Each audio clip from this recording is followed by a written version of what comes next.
Welcome friends to another r/am I the jerk here video. Would you be the jerk for telling your partner to not talk to their own son for 6 months? We'll find out, but first a story from Walls Windows 1376. Am I the jerk for still going to my sister's wedding after my husband canceled my plane ticket? Here's the situation. My husband, 36, and I, 30, have 3 kids, 2, 4, and 7. I'm a stay-at-home mom full-time and I take care of the kids while my husband works full-time. My sister's wedding was last week. We live hours away, which is an issue for my husband. When we first got the invite, he told me that he wasn't going. Then he'll stay for the kids and suggested I do the same. Since the wedding doesn't allow kids and my husband doesn't want to hire a babysitter after the one we had robbed us. We had gone back and forth on this, but I insisted on going since that's my only sister and I want to attend what might be a once-in-a-lifetime event for her. He chuckled at my statement, then we stopped talking about it.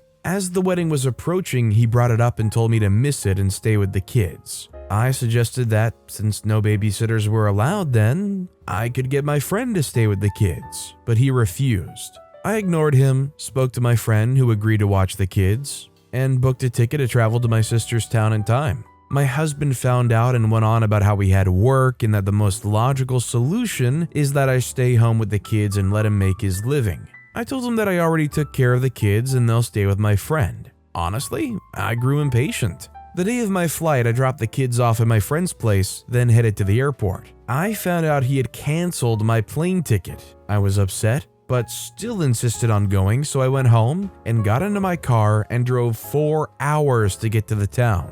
At 5 p.m., my husband called and was freaking out on me, asking where I was. I told him I made it to my sister's town, and he blew up saying I wasn't supposed to go. He even said he canceled my ticket to get me to stay. He demanded I return, but I said not until the wedding was over. He called me a horrible, neglectful mom, then had his mom scold me and accuse me of abandoning my own kids. There was a huge argument that ensued when I returned home. And my husband kept on saying I was horrible to leave the kids and to ignore him like that and do what I wanted eventually. He's giving me the silent treatment as of now, and I can no longer take it. I felt guilty and did not enjoy the wedding at all.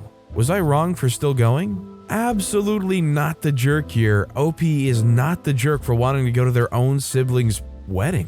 This experience that OP described here might be just about the biggest red flag I have heard about in a while. Are you guys as surprised as I am that OP has tolerated this behavior as well as they have throughout this whole experience? Let me know if you guys agree that OP seems unbelievably composed considering everything in the comments down below.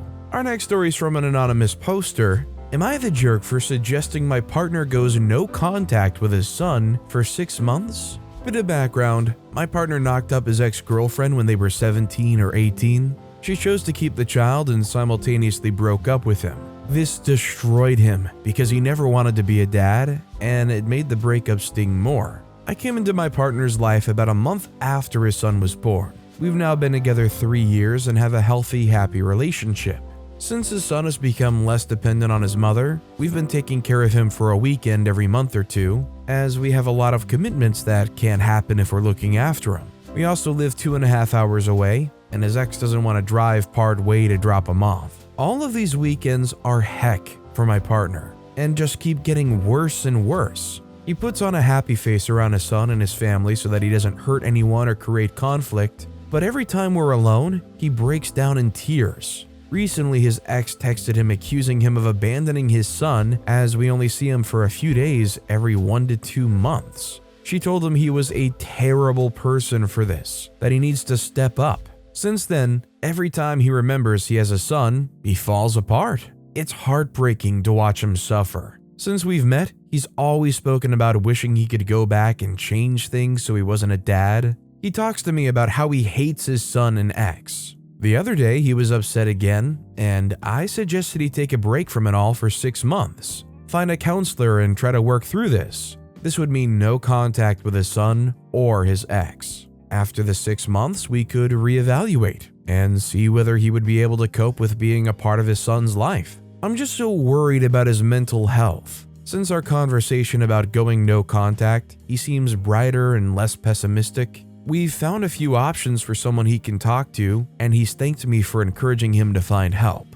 I've spoken with a good few friends about it, and they've called me a jerk for pulling my partner away from his son, that he needs to get over it and be the dad his son needs him to be. My partner's also scared for when his parents find out. They love their grandchild. When he brought this up, I said that'll be something I'm sure a counselor could help him work through, and just because we don't see him doesn't mean his parents can't. I also reminded him that I'll be there every step of the way, that he isn't alone in this. Deep inside, I feel like I'm the jerk, but I stand by my proposition, because his mental health does matter. It's not something I feel can be pushed aside and forgotten about. So Reddit, am I the jerk for suggesting my partner go no contact with his son? The situation might suck for them, and especially trying to cope with driving 2.5 hours every time you want to pick them up or see them, but I think you're the jerk if you're going to cut off your own kid. Obviously, it sounds like they're going through a lot of stuff, and counseling and therapy is good, but I don't think you should combine counseling and also cutting off your own kid. Right now, they're seeing the kid about, 20 days over the course of 12 months? That alone is too much and making the father miserable to the point where they have to cut their own kid off? 20 out of 356 is too much and too inconveniencing? I think there's a really big, greater problem here. Our next story is from Wedding SIL. Am I the jerk for telling my sister-in-law that she upstaged me at my wedding? I, 30-year-old female, recently got married to Matt, 30. Matt has a stepsister, Tiffany, 28-year-old female. I've met her less than 10 times in the 5 years I've dated Matt, as she doesn't live nearby and is not close to my husband. However, she was invited to our wedding. I should mention that Tiffany is very attractive. She's pretty with a currently fashionable body type. She also dresses well and spends money on her appearance. This is well known, and even though I've only met her a few times whenever she's brought up by my in-laws, she's always mentioned as being very invested in her image. I don't begrudge her this at all. The ceremony went fine, but afterwards, while my in-laws were congratulating me, my father-in-law commented that I looked beautiful, and in the next breath mentioned Tiffany did too. His wife caught his eye and shook her head, but I ignored it. When Tiffany came over to say congratulations, she looked stunning. Her dress was beautiful and fitted her perfectly. Her hair and makeup looked like they'd been done professionally, and she was wearing a pair of obviously designer shoes. Her outfit was totally appropriate for the event, but I was still weirdly upset by how she looked and immediately felt self-conscious next to her. Even Matt told her she looked great, and they rarely talk. For the rest of the night, every single male guest at the wedding asked about Tiffany, who she was, how I know her, if she was single, etc. By the speeches, I was fed up and almost in tears, and even the best man mentioned her in his speech off the cuff. I let it go, went on my honeymoon, and tried to forget the whole thing. We came back about a week ago, and this past weekend had dinner with my in-laws. Tiffany was visiting and we learned that she had got engaged. She showed us her comically large ring and said she was planning to have the wedding next year and that it would be a black tie event. Before I could stop myself, I jokingly said that I was pretty sure I'd already been to her wedding. I was the one in the white dress. She asked what I meant, and I thought there was no point in lying, so I just admitted I felt she upstaged me at my wedding. She laughed and said, "You can't upstage a bride." I asked if I could wear white to her wedding then, and she shrugged and said, "If you think it'll help." She then apologized if I felt her outfit was inappropriate. My in-laws moved the conversation on and we went on with dinner. When we got home, my husband blew up on me, saying I embarrassed him by being petty and jealous of Tiffany. He said he doesn't even like her, but even he knows she can't do anything about what she looks like or the clothes she can afford, and I made myself look bitter and childish, and him by association. I admit it wasn't my best moment, but I thought he would at least understand how I felt given that he heard everyone's comments that night. He's demanding I apologize to Tiffany and his parents, but I don't think I said anything that heinous. Am I the jerk? The thing that made me think OP's the jerk here is the fact that Tiffany was honestly willing to concede whatever OP wanted. The fact that Tiffany said, "If you think it'll help," in regards to OP wearing white to their wedding, I feel like that tells you enough to make it a situation where it's pretty clear Tiffany wasn't doing it as a personal attack or to try to upstage anybody. In fact, I'm willing to bet as much as OP hyped up everybody just gawking over her at the wedding and talking about her, I'm assuming OP just had a bit of tunnel vision and just highlighted all the moments where Tiffany was referenced or mentioned. And because of that, they just stuck out more. All you really need to know to cement OP being the jerk here is the sentence, "Her outfit was totally appropriate for the event, but I was still weirdly upset by how she looked." It's not Tiffany's fault. Our next story is by Diego Diaz 1. Am I the jerk for confirming that my wife comes in second place? My daughter is 14. The divorce between me and her mom is still an open wound, but we try our best to make everything feel as normal as possible with the split. I remarried to my wife Isla. My daughter isn't mean, but she doesn't view her as a mom, which in my opinion is okay, as long as she's respectful, which she is. They do plenty together. They go out, took an interest in cooking together, watching shows together, etc. I told Isla to be patient with my daughter. If something's wrong, I'd expect her to come to me and I'll talk with my daughter to make sure we resolve the issue.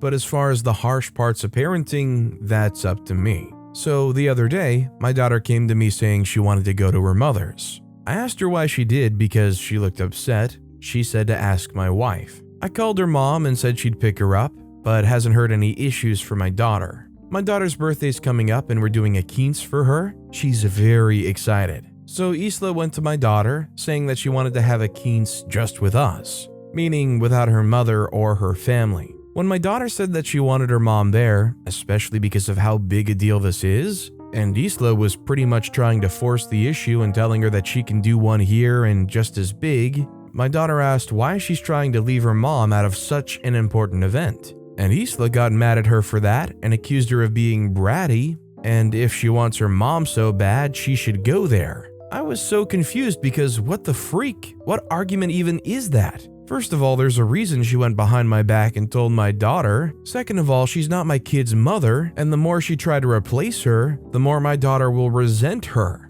Third of all, she's not welcome to insult my daughter because of her issues, and I don't know where or why she thought this would fly. I told her this, and her argument was that she wanted to be noticed by my daughter, and why I care so little about her feelings. I told her my daughter notices her. They go out on girls' days weekly. They go out, watch movies together, etc. My daughter's been plenty inviting to her. Frankly, I'm surprised at how well she's opened up to her, but now she'll have to earn her trust back. She again asked why I keep taking my daughter's side and not meeting her in the middle. I told her she's wrong here, simple as that. I could have if she didn't do it like this. I told her that if she expects me to turn on my daughter, she's out of her mind, and my daughter comes first in any situation. She started crying and accused me and saying she's in second place, to which I confirmed. I would never want her to put me over a kid. She left and now she isn't speaking to me. I've asked my daughter if this behavior was consistent. She said she feels like Isla makes it a point to not talk about her mom, but nothing this extreme.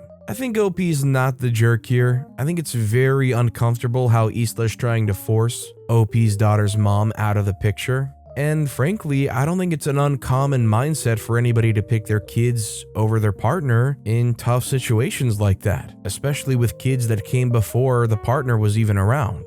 This next story is from Throwaway Wedding Prep. Am I the jerk for blowing up at my sister after she didn't pick up the cake for my wedding? I, female 31, got married a few days ago, and that's when all of this went down. I still feel really upset, and most people who know of the situation are understanding, but some are calling me selfish and a jerk.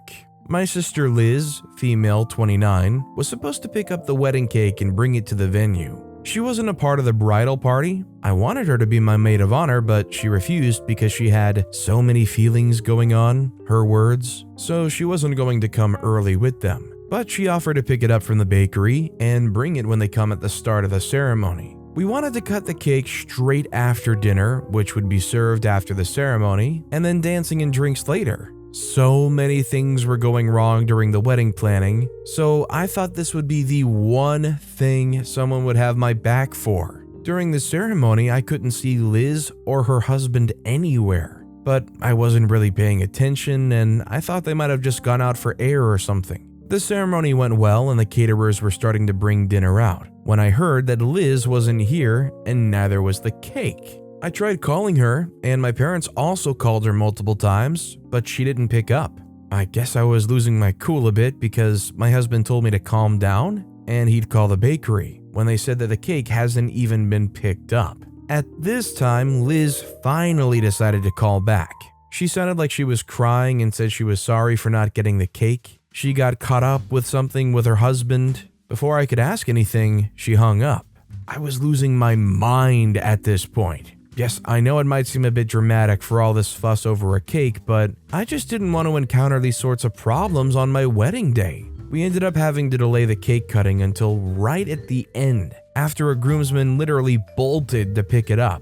And the bakery was pretty far from the venue too. Mom left after the speeches. I asked her why she was leaving, and she said that Liz messaged her and she's going to go check on them. Dad stayed at least, but it still stung that Mom left like that. The rest of the reception went smoothly enough. The next day I messaged Liz saying that she could have at least let someone know as soon as possible that she couldn't attend or pick up the cake, and it would have saved a lot of headache. Mind you, I was very polite despite all the drama she caused. Liz went off at me, cursing me out and calling me all sorts of names. I blew up after that and said that not everything's about her, and she couldn't do anything for me in this big moment of my life, and even Mom left for her. My parents are saying that I went overboard and need to apologize to Liz. I later found out Liz's husband collapsed and was taken to the hospital, which I understand, but my point was that she could have at least told someone. Honestly, I would have said that OP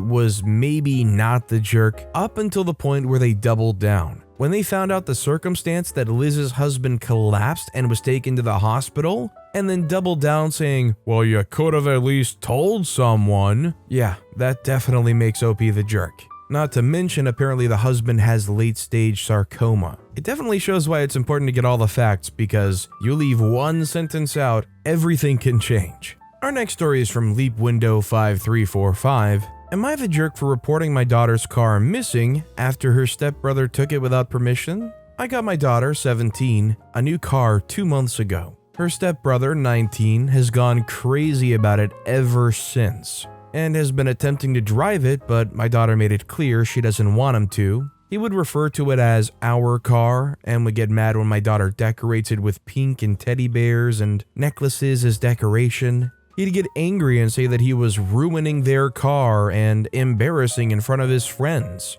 although she never let him get inside of it. I asked my husband to talk to his son, but he said that my daughter and I need to chill. Fast forward to this past Friday, my daughter called me at work saying her stepbrother took her car while she was upstairs after he demanded the keys and she refused. I called his phone, but he didn't respond. I called my husband and told him what happened. I told him that he needed to go bring the car back or I'd have to call the police. He called his son and then called me back saying his son was just taking it to go to the movies with his friends and will bring it back at 9 p.m. I couldn't wait. I warned him one more time to bring it back, but he stalled. I called the police and reported it stolen. My stepson was picked up from his location and brought into the local police station. We got the car back, but it was a mess. The decorations and toys in it were gone. My daughter didn't stop crying about it. My husband blew up at me on the phone for calling the police on his son and causing him to spend the night there. They both came home the next day, and a huge argument ensued with my husband, saying I made a mistake reporting the car missing and said that I escalated the situation and that I was the one who created it, and I should have gotten a similar car or at least told my daughter to share.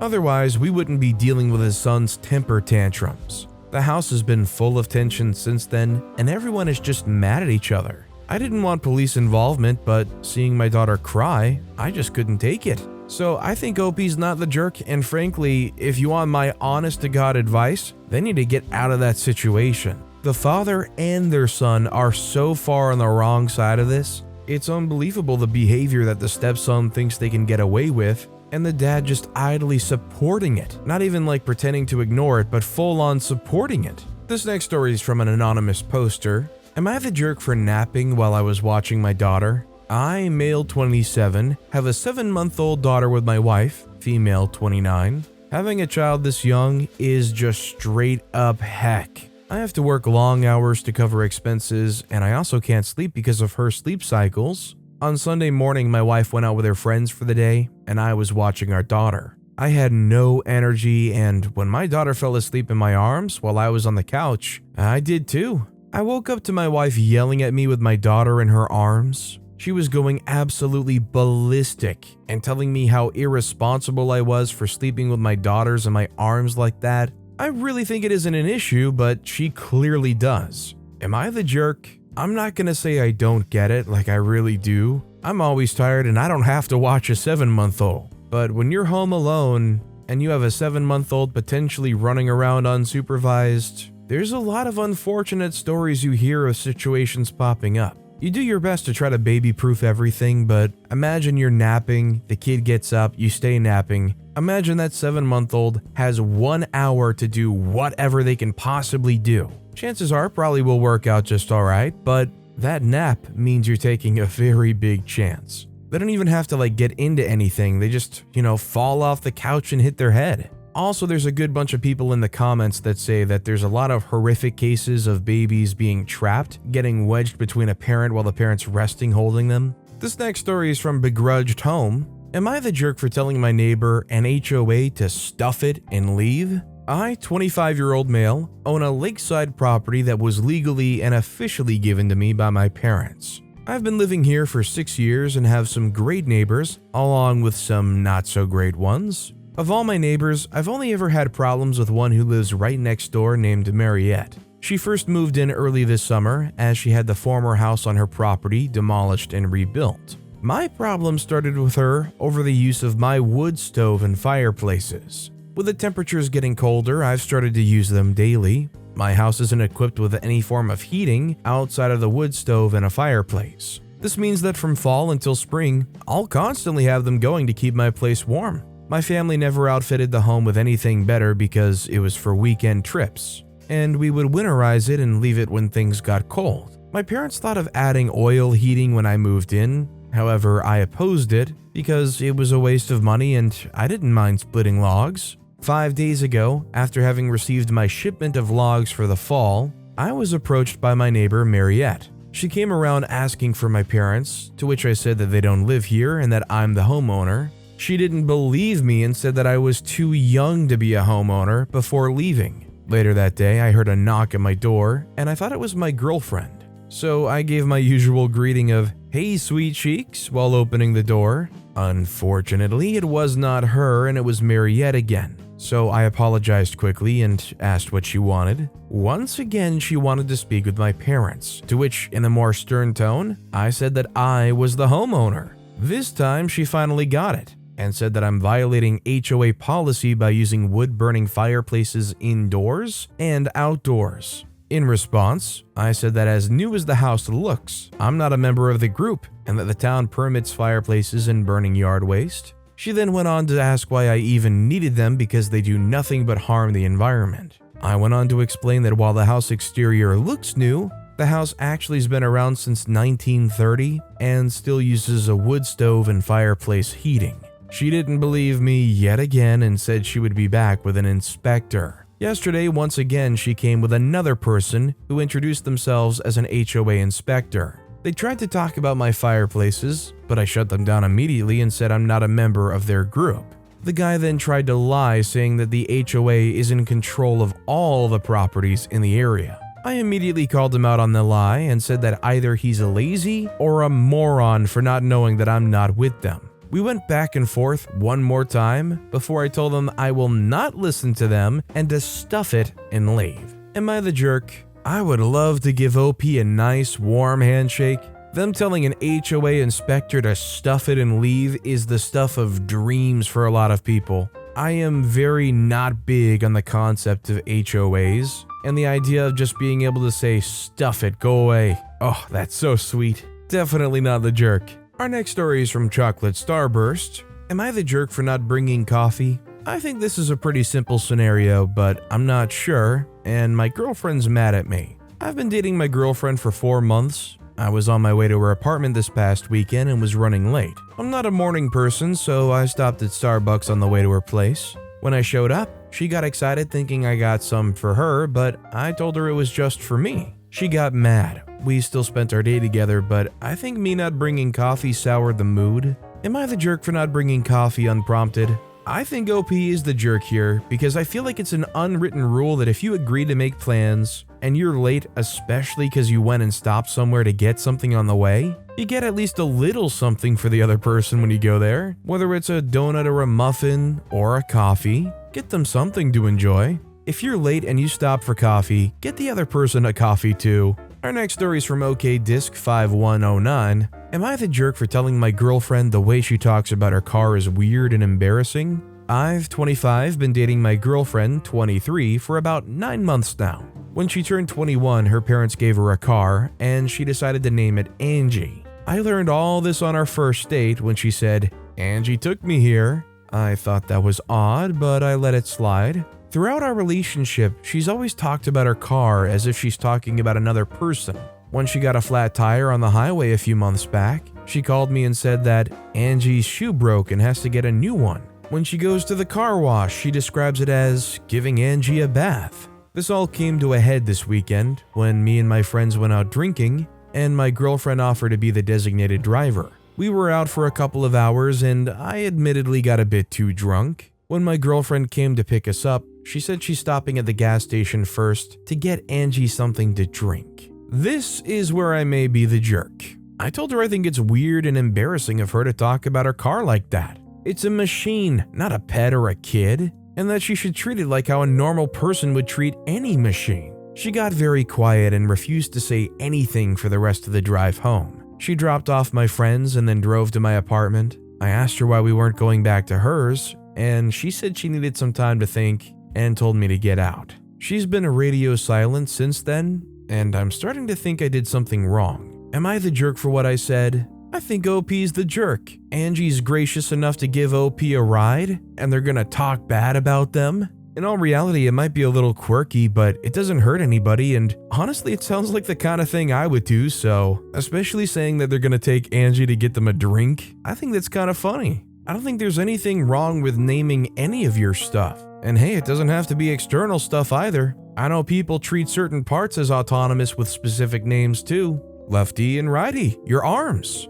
Were you thinking something else? And our final story of the day is from Andrew Richard 11. Am I the jerk for telling my wife to stop acting out in front of my mom? My wife and I had our baby boy 5 weeks ago. Everything's going fine. No health problems or complications whatsoever. However, my wife is often exhausted, so I let my mom come over to help out with cleaning and stuff. I can barely have time to work, and also at the same time spend time with the baby and bond with him a little bit. The thing is, my wife acts strange whenever she sees my mom with our son. She'd make a face and talk to her in a condescending tone, even raises her voice at her, causing mom to feel hurt. I asked my wife about it, and she said it was because of what my mom is doing. I asked her to elaborate, and she complained about mom holding the baby for long and taking forever to give him back to her. Mom argued that my wife could ask nicely instead of outright yelling, but my wife defended herself, saying that she only starts raising her voice after she's already asked a couple of times and mom won't listen.